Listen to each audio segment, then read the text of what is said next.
అమ్మాయిని గుంజాను చెప్తారు. నేను ఇప్పుడు ఆ అమ్మాయి ఎవరు, ఆ అమ్మాయి ఎక్కడుంది, ఎక్కడ గుంజాను, దేనికి గుంజాను, సో గుంజి నాకు ఇప్పుడు వివరణ కావాలి. నాకు అది నిరూపిస్తుంది చెప్తున్నా. వీడియోలో ఉన్న ఏది నిరూపించినా నేను టోటల్గా కొరియోగ్రాఫర్ రిజైన్ చేసి వెళ్ళిపోతాను. ఏది లేదు, అంత అబద్ధం.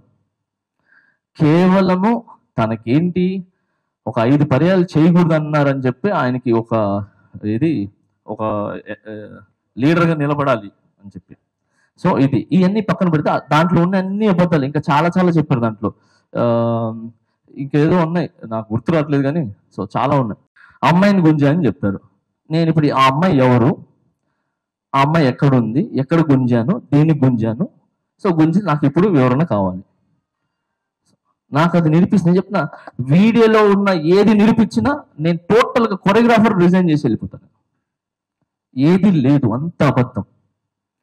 కేవలము తనకేంటి ఒక 5 పర్యాలు చేయకూడదు అన్నారని చెప్పి ఆయనకి ఒక ఇది ఒక లీడర్గా నిలబడాలి అని చెప్పి.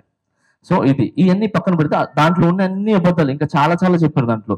ఆ, ఇంకేదో ఉన్నాయి నాకు గుర్తు రావట్లేదు కానీ సో చాలా ఉన్నాయి. సో అలాగే ఈ పక్కన పెడితే సార్ సార్ అవును సార్.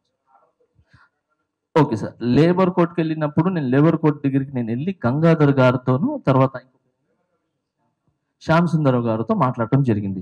మాస్టర్ ఏంటి పని ఆపుతున్నారు అని అంటే, సార్ పని ఆపట్లేదు. ఆయన అన్నారు 4 నెలల నుంచి నా పొట్ట కొట్టారు, పని ఆపట్లేదు అని చెప్పి.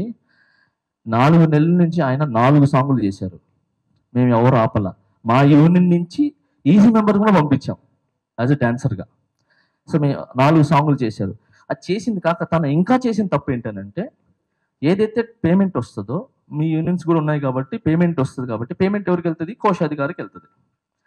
ఓకే, ఆయన కోశాధికారికి ఇవ్వకుండా ఆయనే బయట ఆయన అకౌంట్లో వేసుకొని ఆయనే పని చేసుకొని అన్ని చేసేసుకొని డైరెక్ట్ యూనియన్కి ఆ 10% ఏదో వేసేసాడు. వేసేసిన తర్వాత ఏంటి పేమెంట్ పడిందని మనవాడు అడిగితే అవును నేను వేసేసాను అన్నాడు. అది తప్పు కదా అని అంటే ఏమన్నా నీతో ఇప్పుడు కూడా చెప్పలేదు.